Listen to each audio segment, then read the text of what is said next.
Good morning. There we go. Well, dark, rainy morning. Who's ready for the fall back? I am. Thank you so much for being here. Thanks, Burnett, for sponsoring. Really appreciate the opportunity to come speak with you about what's going on downtown. And before we get going, I have a couple of questions of you. How many of you currently come downtown? Well, yay. All right. Well, so then most of what I'm going to be talking about won't be too big of a surprise. But I did promise to give you a few new insights, hopefully. But first of all, before we talk about the actual development, and I do have some maps that I'll pass out to you in just a minute, I wanted to run through a few things with you. First of all, one of the things I'm finding in my role working with the Chamber, particularly with even our city council sometimes and some others, is why such a big deal about downtown? Why are we focusing so much attention in one place? Especially if I live way out in Collinsville, or if I live way up in Owasso, or if I live, in South Tulsa. Why is downtown so important? And what we're finding is that the people that we want to bring into Tulsa, people we want to come work for your companies, people that we want to come bring their businesses into Tulsa and continue to thrive, go forward, really want to have a vibrant downtown. So I ask you, do you want something that looks like that? Or that? And one of the things that we learned a couple of years ago when we went on a trip to Indianapolis was from former Mayor Hednut of that city, and he said, you can't be a suburb of nothing. And so we took that to heart and remind people that, and in fact, most of our communities would even say to you that they understand they wouldn't be who they are if it weren't for Tulsa and having a vibrant downtown. Because when you think of a downtown, you think of the core. And then I also like this one. It's we shape our public spaces, therefore our public spaces shape us. So if you think back maybe 6 years ago, now we're getting a little further away from it, most people would say, I don't want to go to downtown Tulsa because there's nothing going on down there. And you think of paper blowing down the street and that kind of thing. And so when you have something like that, there's an absence of pride. And so I also put this up here. One of the reasons why we want to have a vibrant core is we're made to want to interact with people. We want to bump into people. We want to be able to see people have activity. And so this is from Jane Jacobs, who from my planning days, she's kind of one of the icons of planning, said, lowly, unpurposeful, and random as they may appear, sidewalk contacts are the small change from which a city's wealth of public life may grow. And I don't know if you can see that picture very well, but when I picked that out, I think actually there's a bunch of guys kind of standing around smiling. I think we're interacting, but they're laughing because I think a bike is riding right between them. And then, again, what attracts people most, it would appear, is other people from really and white. And here's a little bit of background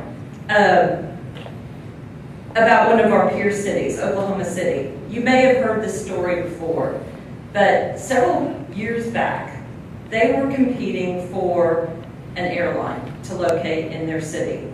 And they had an incredible incentive package, but in the end, they wound up losing out to Indianapolis. And so they were trying to figure out why. Why was it that they did not get the contract when they knew that they were putting it out there in terms of money and everything else?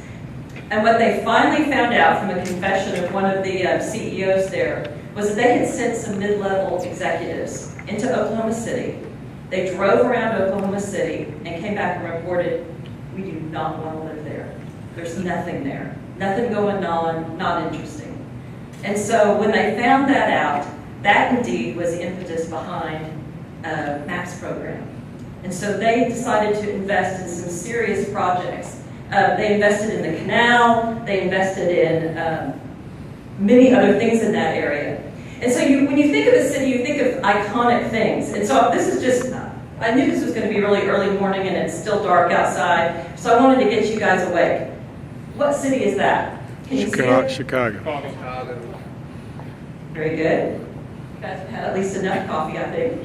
How about this one? Memphis? Austin. Oh. This. I'm putting a few hints up there. And this one you better get. Gee, Fort Worth. All of these things are really spectacular. And as you notice, a lot of these things that we've been doing in Tulsa are not too unlike some of the things you saw there. Now, we don't have the big silver cloud, but we have some really fantastic things done lately, including the Guthrie Green and the upcoming gathering place.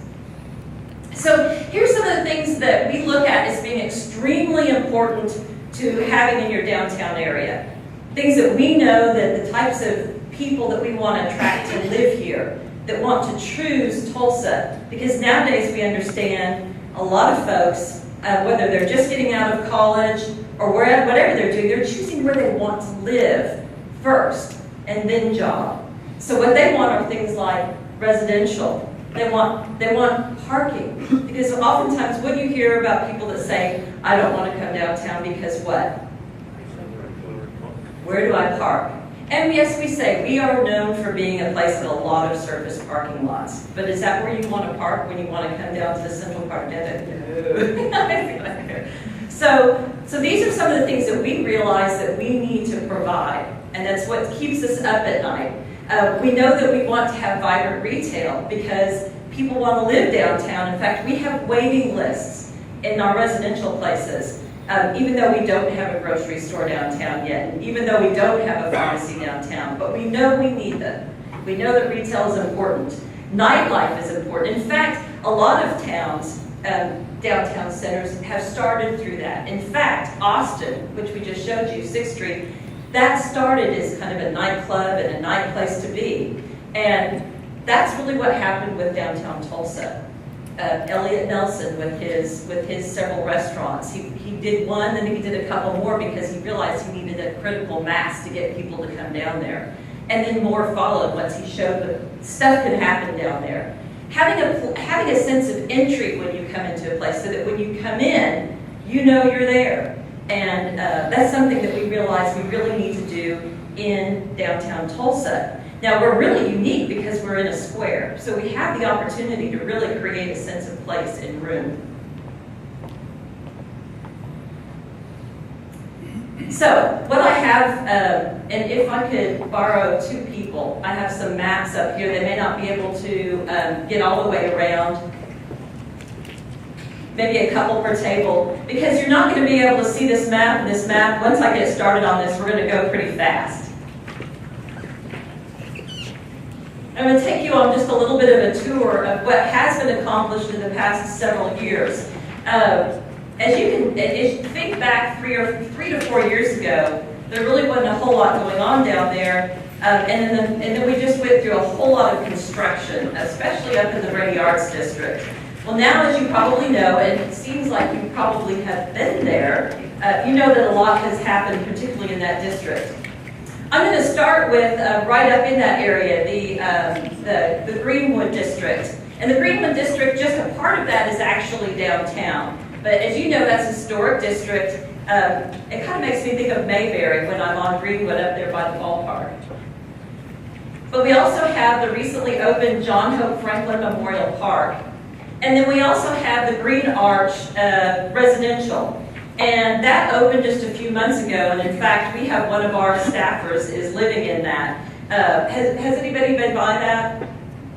Yeah, there's a great area for retail that we're really looking forward to getting that filled. Has a great view of the park.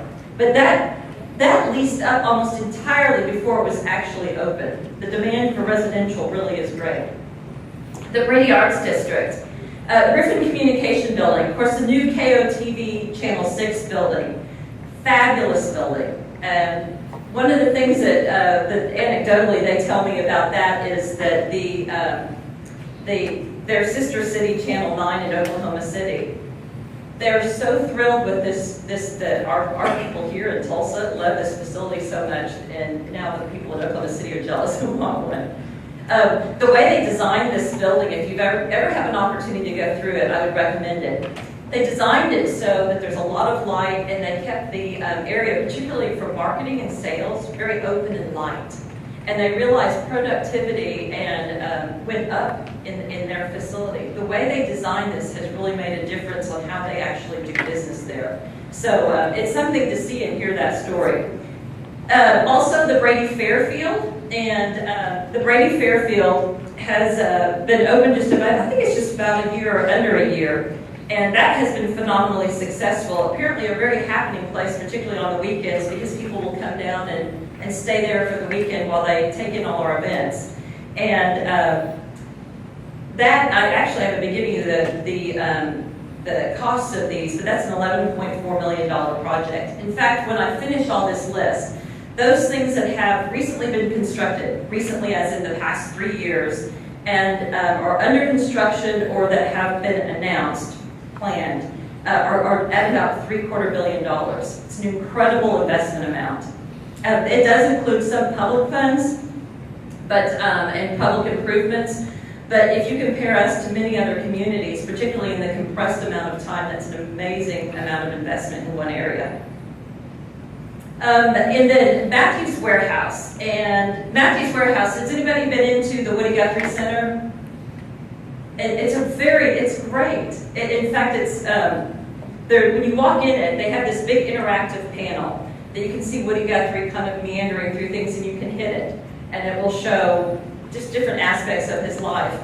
You see young and old standing next to it, the way they've done it. So it's really a lot of fun. And there's a great exhibit on the Dust Bowl that's quite fascinating and was actually an afterthought when they put that in. George Kaiser insisted it being in there, and the way they did it became something that could become curriculum, so they're able to bring children in there and make that part of it. Very, very fascinating. That same building, Matthews Warehouse, also includes the TU Zero Arts, and on the bottom floor you can come in and they have a wonderful exhibit area and reception area, and then there are artist studios when you go up into the upstairs, and you can live, breathe, eat, drink art up there. You can stay and sleep there if you want. And then also it has the Philbrick is shown on this picture, and that's their modern concept. Then back in a couple years ago in December, so it's been a few years, the Metro at Brady opened. Beautiful, beautiful new residential development by American Residential, and they have the bottom units that you can see very well are actually live work. So there's shop space below and live upstairs, and that just is really fun because it enlivens the pedestrian level. It's one of the best things about being in a really good downtown, and you'll notice this, or pay attention to it next time you're either in our downtown or somebody else's, is it doesn't feel like you're walking very far if you're walking by something in each of the windows. Makes it interesting. You interact with it. Whether it's something that you're going to actually go in and shop and do, or a restaurant, or if it's just something going on in there, it makes it much more interesting. Then also, you're seeing a picture of something that was, I believe it was just last week was announced, and that's the Holiday Inn Express. And that also is in the Brady Arts District, right when you come into the district off of Detroit. And we're really excited about that one coming in, and particularly in knowing that how well the Brady Arts, or the Brain Fairfield has done. And that's on Archer between Elgin and Detroit with the Promise Hotels group. Now, the Guthrie Green, I know I keep asking you, have you been there, have you been there? But have you been there, the Guthrie Green? Okay, who's been there for Food Truck Wednesday? That's probably one of the best times to go. There's also on Thursday nights, I'm not sure when that's ending, but they have movies there. I think Goonies was playing last week, or something along those lines. Grease has been played there.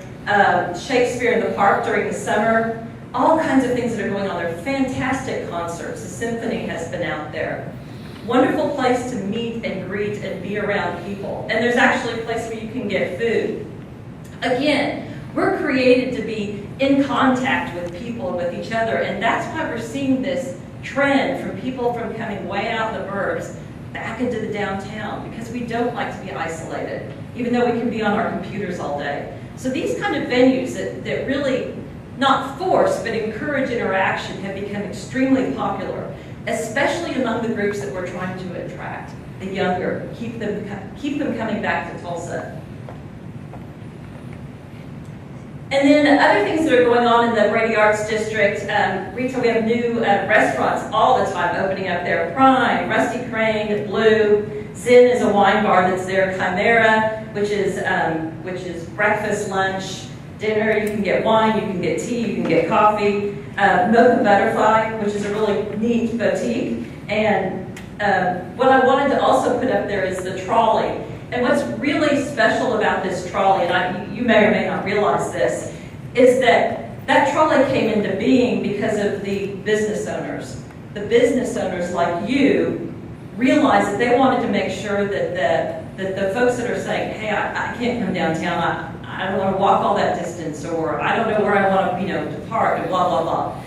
Well, you can park there for $2 on the weekends. You can park in the city's parking garage, and the trolley goes by there and can circulate through downtown and take you where you want to go. So you can eat somewhere in the Brady, park there in that parking garage, go to the BOK Event Center for something, and then come back on the trolley. In fact, what we're finding is that trolley has become an event itself. People like to get on there. Apparently at Christmas they do singing, so spontaneously. I don't think they force you into it. But that's been really neat, and it's free to the public, so if you haven't been on it, you should try it. Also, quite a bit of public investment. The Boulder Avenue Bridge, beautiful bridge. In fact, I believe it was designed and actually done by Tulsa Tech students. And so if you haven't had an up-close and personal look at it, please do. Come back at night, it changes colors. It's really pretty. And then also, you're seeing the Matthews Warehouse again, but I wanted to highlight the Brady Streetscaping, more of which is coming. That's been funded by a mix of sources. Part of that's been the Brady Tax Increment Finance District, the Tulsa Community Foundation, and the city. There's another district, I'm doing this kind of by districts, that we're loosely calling the BOK Center Convention Center District. Of course, those have both been wonderful improvements and have made a big difference to our downtown. But over in that area is the new Aloft Hotel. And I never know if it's supposed to be Aloft or Aloft, so pick your pronunciation. In the former City Hall. In fact, that one has been staying pretty full because we actually have some TU students that have been staying there, so it's kind of interesting. Then also the One Place building, which is the picture on the right. That is one place, and then the smaller building is Northwestern Mutual. And a neat story about the Northwestern Mutual building is that a couple of years ago, Northwestern Mutual is a regional office here in Tulsa. The regional director there was really thinking, okay, I'm having to reposition my business. We as a staff are becoming older. I need to start attracting younger staff members, and we need to bring in younger clientele. And so what do we do to make that happen? And he felt strongly that he needed to be located downtown. He wanted to be downtown so that the people that worked for him would have the amenities right there and they could be walkable. And so we worked with him to pitch it to corporate, and it took a little bit of work, but then they chose to do it, and he's been thrilled to be down there. His people are walking around downtown. They love to go to the Brain District, and then I think sometimes the food truck actually comes to them. I've walked by and seen that. So that's been really special. He is realizing the importance of being centrally located. And then also another new building is the Paladora office building. This is a beautiful office building that's being reconstructed, renovated from a former apartment that was built in the 1920s. And it's right on 13th and Denver. So when you're coming off the VA, if you happen to come in that way, you'll be going by it. And it's a very, very pretty. And that's going to be about 4,607 square feet of leasable office space. And there's a basement area, and then there's 2 stories. And it's really, I got to go tour it the other day, and it's really, really pretty. And then the YMCA lofts on the bottom right, that is one that Rick Hooker is doing, and that one has been underway. I think that was in the paper even pretty recently. Pretty fascinating stories, because that building itself has quite a bit of history. I think they found some really unusual things when they were digging through where the old pool was. But That's beautiful. That is going to be approximately 80 lofts, and they're going to be a range of sizes. But the main thing that they're working to do in that one is to make sure that they're affordable. So, not that it's going to be subsidized, but they're going to keep them smaller and at about $1 per square foot. So a young professional could come in and live there and spend from somewhere between $500 to $750 on rent. Don't hold me to it if they change it, but that was the story last I heard.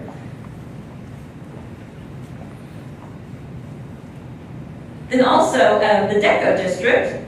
We've had quite a bit of construction over there and renovation underway, but what I wanted to highlight here is the Vanderbilt building, which is also again by Brick Hugger, and that one is being turned into lofts, and they're going to be using the same concept. So they're looking to do about $1 per square foot, so they're going to be smaller. Again, about 500 to 700 square feet is the plan, and there's going to be retail on the bottom. Could be restaurants. They haven't really announced exactly what they're going to be doing down there, but they do intend for it to be active. So again, when you're walking by it, there'll be something to see when you're walking by these windows, which is really exciting, especially in these older parts of downtown, to actually see things jump up in those windows now. Not in the form of Halloween, jumping up and spooking you. I don't mean that. Major renovation on that is a $3.7 million project, and it's going to be 40 loft apartments.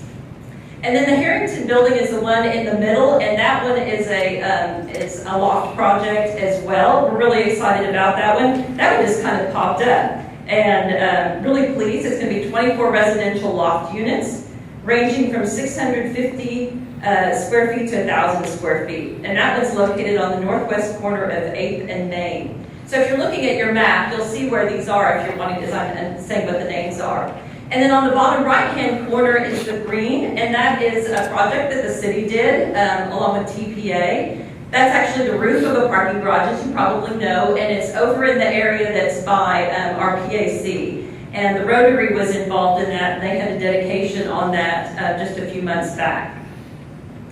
And then also within the Deco District, they've been the birthplace of the pop-up shops. And I think we're getting ready to go into our 3rd year. I see Tammy over there. I know Tammy's been working on that, and Crystal Keller over at the city, along with Libby Ald in that district. That has been really special. So many of you that are small business owners, it gives you an opportunity to come into an area if you have a shop and you want to raise awareness of what your shop is. It's just temporary. You come into a temporary space and set it up, open through the holiday season. What's been really neat is it's also demonstrated to our building owners that you can do this. That this even if you're not charging rent for something in this area, it enlivens your space, and it's going to make your space up above easier to sell. And we have found not only has that happened, but to some degree, but also that a couple of these businesses have actually stuck.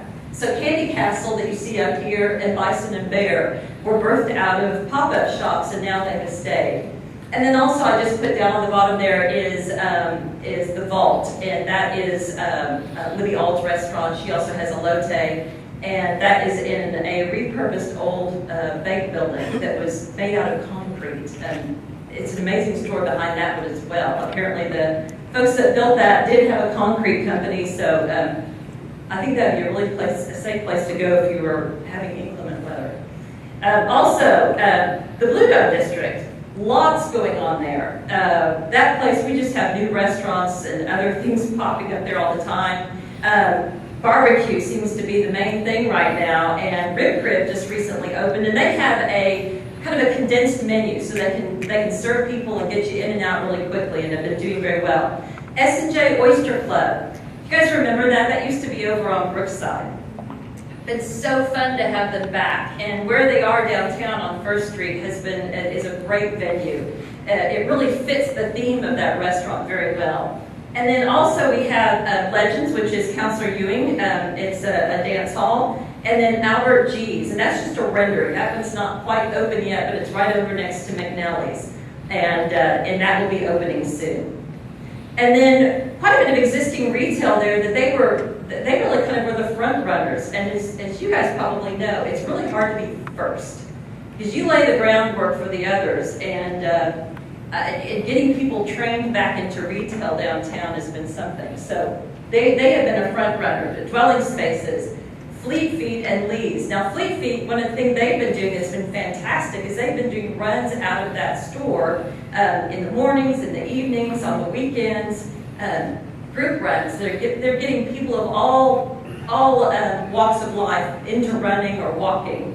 And that's been a great thing for downtown. Lee's bicycles as well. And then on the bottom left is a rendering, and that is a new building, or actually it's an old building, but it's being repurposed, and Lambrusco's is going in there to be opening soon, along with a dress and gift shop called Simply. And Tammy, do we know when that's opening yet? I'm not sure. I think a couple months. And then lastly, the East Village is kind of our real frontier. We have a lot of development going around in pockets. Certainly Brady is it's just on fire. But the East Village is really our new and next place. That's where Hogan Investments is going, and they're at First and Greenwood. That's going to be, they're already here in Tulsa, but they are consolidating their headquarters into this building. It's going to be a brand new building, $10 million, beautiful, and great employment base there. Also, Easton Village, that's the old white car lot area, and Bill White, and that's being repurposed into some commercial on the ground floor, but it's going to be residential lofts again, which I just cannot emphasize how much we really need residential downtown. The demand has been amazing. There are always waiting lists on these residential lofts. So to get more down here will be fantastic. And that one, find it on here, is underway. It should be, it's a $7.5 million project, and it's located between 4th and 5th Streets on Elgin and Frankfurt. And that is going to be 84 loft apartments and approximately 5 restaurants is what they are providing space for. Then also Hartford Commons, that's American Residential again, along with Elliott Nelson. And that one is going to be quite a large project. It's going to be brand new construction, $19.2 million, 164 multifamily units with 200 on-site parking spaces. And then also Urban 8 is going to be a 4-ownership residential that is going to be right to the west of the Hartford Commons. And that one is going to be a $2.1 million project. And it's going to be between Greenwood and Kenosha, 2nd and 3rd Street, and it's going to face East 3rd Street. And then also Guru Stew, a small business in downtown Tulsa, creative business. He, Stuart McDaniels, actually purchased a couple buildings down there and is repurposing them into his offices. He's in there currently now, continuing to renovate the buildings around his area, and that one has been going well. And he also has organized the East Village into a new district. And then Hodges Bend, which is it's open, and that's a restaurant, or not actually a restaurant, but it's mostly coffee and wine and beverages like that, and it's beautiful. It almost, when you're there, it almost feels like you're in London or something. And then Gerard Vines is right next door. This is on 3rd Street, just east of Kenosha, and that's our downtown Vintner. If you haven't had any of their Deco wines, it's pretty cool that we have them downtown. Coliseum Apartments, and you'll see that on your map as well. That is a $5 million project that's been announced. It's at 625 South Elgin. You'll probably recognize it if you come off the Highway 75 on the off-ramp on 7th Street. It'll be there on your north, on the right. That is an existing apartment building, but it's been boarded up. It had vagrants in it, those kind of things. Well, Elliott Nelson is repurposing that or renovating it back into functioning apartments. And very pleased about that. He has a strong passion for providing housing for his workforce, and so making that more affordable. So those people that work for him, because he employs quite a few at his restaurants downtown, can actually live downtown and be able to walk or bike to work. In addition, All Souls Unitarian Church, which is on your map, is planning to go down there and has property that's in the East Village. And then CORE has purchased the former KOTV station and is going to be renovating that as well for a mixed-use project. So just also, that's the development that's going on. There are quite a few more that we're hoping to hear announced, maybe even within the next week or two, activity that will be taking place in other parts of downtown. One of the most important things is I'm showing you these different districts. We have the Brady, we have kind of the convention area, and we have East Village, and we have Blue Dome, and we have the Deco District. It's tying all that together. So you're going to be hearing more than you probably have from Councilor Ewing about activating Fifth Street all the way through, really activating that connection. Want really that to happen through ground floor. So again, as you're walking through on a street, it doesn't feel like you're going so long if there's stuff going on in the spaces at pedestrian level. So we're really going to work to tie all those in together. We're going to be working through this upcoming tax package, hopefully that will be passed to improve our streets downtown. It can be kind of a bumpy ride. Included with that will be sidewalks and trees, and so that when you are walking through downtown, trees add a true element, almost as much as what you see when you're walking past a store looking in.